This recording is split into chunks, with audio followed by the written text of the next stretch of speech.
Hello guys. The Kashmir file की ये घटना है। ये सन 1990 में 19 जनवरी को हुआ था। आइए जानते हैं 19 जनवरी की उस रात क्या हुआ था, जिससे जो हमारे हिंदू भाई थे उन लोगों को मजबूरन कश्मीर छोड़कर जम्मू की तरफ भागना पड़ा।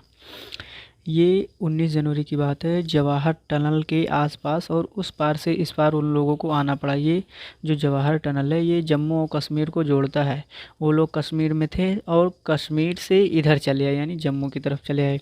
जो कश्मीरी पंडित थे वो कश्मीर छोड़कर जम्मू की ओर भाग चले। और उस समय जो 1982 में 1982 नहीं और पहले की घटना है, इसी सन से जो है आग वहाँ पर भड़क रही थी। 1982 में जो फ़ारूक अब्दुल्ला थे वहाँ के चीफ मिनिस्टर बने थे। तो उसी समय माहौल बिगड़ा और 7 मार्च 1986 को प्रेसिडेंट रूल्स यानी कि राष्ट्रपति शासन लगा दिया गया। और जो उस समय गुलाम मोहम्मद शाह की सरकार थी वो गिर गई थी। गुलाम मोहम्मद शाह की सरकार गिर गई। और उस समय यमयूएफ एक गुट था और एक एनसी गुट था। तो यमयूएफ गुट से मोहम्मद यूसुफ चुनाव लड़ रहा था और एनसी गुट से गुल मोहिउद्दीन शाह चुनाव लड़ रहा था। और फिर वोट पड़ा और काफ़ी देर तक वोटिंग होती रही। फिर दोनों लोग थक कर अपने घर भाग गए और फिर अचानक ही शाम को विजेता घोषित कर दिया गया गुल मोहिउद्दीन शाह को। और इससे जो यमयूएफ के प्रशंसक थे वो भड़क उठे और जगह जगह पर प्रदर्शन करने लगे, इधर उधर तोड़ फोड़ करने लगे, जिससे कि वहाँ की जो पुलिस थी उसने आके इस यमयूएफ के सरदार मोहम्मद यूसुफ को गिरफ़्तार कर लिया। और इसको 20 महीने तक के लिए जेल में बंद कर दिया गया। और जब ये 20 महीने बाद जेल से छूटा तो ये आतंकवाद का रास्ता चुन लिया था। जो हिजबुल मुजाहिदीन करके फेमस था उस समय एक गुट, उसका मुखिया बन गया और सैयद सलाउद्दीन के नाम से जाना गया। इस गुट में आने के बाद ये सैयद सलाउद्दीन के नाम से जाना जाने लगा और अपना नाम बदल दिया था इसने मोहम्मद यूसुफ से। और इसके जो पोलिंग एजेंट थे, एक गुट था, उसका जो मुखिया था यासीर मलिक, जो कि JKLF का चीफ था उस समय, वो कुछ आतंकियों को खाना पीना बंदूक वगैरह दिया करता था, जिसमें 4 जो थे वो मेन थे: हामिद शेख, अशफाक वनी, जावेद अहमद मीर, यासीर मलिक। तो इन चारों के नाम से एक कोड भाषा बनाया गया जो हाजी कहलाता है, क्योंकि इसका एच पहले आ गया, इसका ए, इसका जे, इसका वाई, इन चारों का पहला अक्षर आ गया और बन गया हाजी। फिर ये जो गुट था ये बसों में भरकर पूरे कश्मीर में इधर उधर घूमती टहलती थी और युवाओं को बंदूक उठाने के लिए मजबूर करती थी, जिससे मजबूर होकर युवाओं को बंदूक उठाना पड़ता था और वो आतंक का रास्ता चुन लेते थे। फिर आतंक बढ़ता गया और सन 1988 में जो सिनेमा हॉल, म्यूजिक, लाइब्रेरी और कुछ लेडीज़ दुकानें, शॉप वगैरह जो थी उसको बंद करवा दिया इन आतंकवादियों ने। और फिर जो कुछ अलगाववादी थे ये लोग बोलने लगे इस्लाम खतरे में है। और जो JKLF एक गुट था यानी ये वाला, तो इसने कहा कश्मीर छोड़ो, कश्मीर छोड़ो। तो यानी ये जो पंडित लोग थे वहाँ उन लोगों को कहा कि कश्मीर छोड़ो, आप लोग भाग जाओ यहाँ से। फिर 14 सितंबर को 1989 में जो बीजेपी के टीकालाल टप्लू थे, ये उस समय वहाँ के गवर्नर थे। तो इनके गवर्नर के अंदर 4 नवंबर 1989 को जो JKLF का चीफ था उसको फांसी दे दी गई। इस मकबूल को जिस न्यायाधीश ने फांसी की सज़ा सुनाई थी, नीलकंठ गंजू, उसको इन JKLF के आतंकवादियों ने मार दिया। ठीक, और थोड़ा सा जानते हैं, ये दूसरा है। फिर जब आतंकवादियों ने नीलकांत गंजू को मार दिया था तो उसके पश्चात देखिए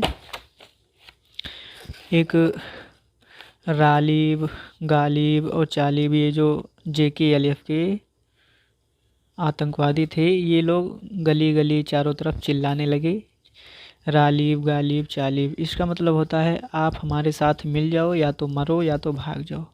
तो जो वहाँ के कश्मीरी पंडित थे उन लोगों को ये कहा जा रहा था कि आप या तो हमारे साथ रहो, या तो हमारे द्वारा मारे जा रहे पे तो मर जाओ, और या तो तुम यहाँ से भाग जाओ। तो कुछ समय बाद जो 8 दिसंबर 1989 को जो बीपी सिंह थे वहाँ के चीफ मिनिस्टर थे, तो नहीं, बीपी सिंह जो थे होम मिनिस्टर, हाँ बीपी सिंह चीफ मिनिस्टर थे, उनके जो होम मिनिस्टर थे मुफ्ती मोहम्मद सईद, जो मुफ्ती मोहम्मद सईद थे वहाँ के होम मिनिस्टर थे, इनकी जो बेटी थी रूपिया शहीद, इसका अपहरण कर लिया गया, जो कि JKLF के चीफ थे यामीर सईद, उनके द्वारा इनकी बिटिया का अपहरण कर लिया गया। फिर सरकार को मजबूर होकर जो JKLF के 5 टेररिस्ट को गिरफ्तार किया था उनको छोड़ना पड़ा, फिर उनको रिहा कर दिया गया। फिर 4 जनवरी 1990 को हिजबुल मुजाहिदीन का एक न्यूज़पेपर हुआ करता था, उस आफ्ताब नाम करके, उसमें ये छापा गया कि कश्मीरी पंडित चले जाएं नहीं तो अंजाम बहुत बुरा होगा। इससे वहाँ के जो कश्मीरी पंडित थे वो लोग डर गए और मजबूर होके इधर उधर भागने लगे। फिर आइए, ये असली जो घटना है इसी रात की है, इसी घटना से सबको जाना जाता है। 19 जनवरी 1990 को जम्मू कश्मीर के जो गवर्नर थे जगमोहन थे, तो लोग कह रहे थे कि जो कश्मीरी पंडित भागे हुए हैं इन्हीं जगमोहन ने उन लोगों को भगाया है, और कहा कि अगर कुछ समय बाद हालात सही हो जाते हैं तो फिर बुला लिया जाएगा। लेकिन ऐसा नहीं था, वो लोग खुद अपने आप से भागे थे। क्यों भागे थे? देखिए, जब 19 जनवरी इसकी घटना हुई थी तो फारूक अब्दुल्ला ने अपने CM पद से इस्तीफ़ा दे दिया और इंग्लैंड चले गए। फिर उसी रात को जो आतंकवादी थे और JKLF का चीफ था और MUF यानी मोहम्मद सईद था और बाकी जो आतंकी गुट थे, वो सब लोग जो कश्मीरी पंडित थे, वहाँ की जो महिलाएं थी, बेटी थी, बच्चियाँ थी, उन सभी के साथ अनजानी बहुत ही भद्र रेप, हत्या और अन्य उन लोगों को प्रताड़ित कर रहे थे। जो कश्मीरी पंडित थे उन लोगों के ऊपर ये लोग बहुत ही गलत काम कर रहे थे। फिर इसी वजह से मजबूर होकर कश्मीरी पंडित लोग रातों रात वहाँ से भाग निकले। ये लोग जब प्रताड़ित कर रहे थे तो वो लोग करें क्या, इसलिए वो लोग अपने बच्चों को बचाने के लिए इधर उधर से भाग निकले वहाँ से।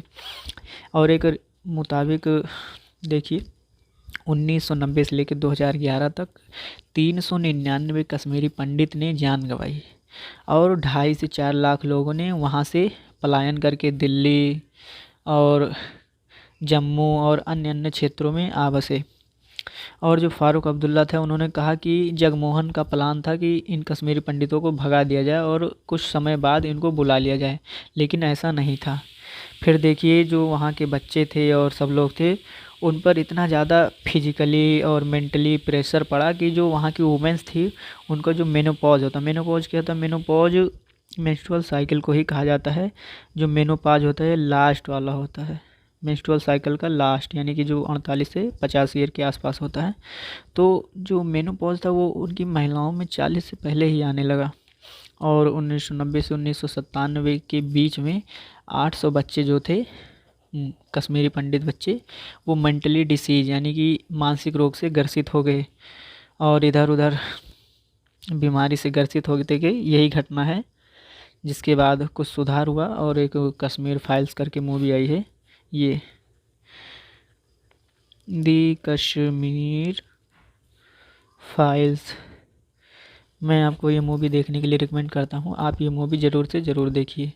अगर आपको ये मेरा एफ़र्ट थोड़ा सा भी अच्छा लगा हो तो आप मेरे चैनल को सब्सक्राइब कर लीजिएगा।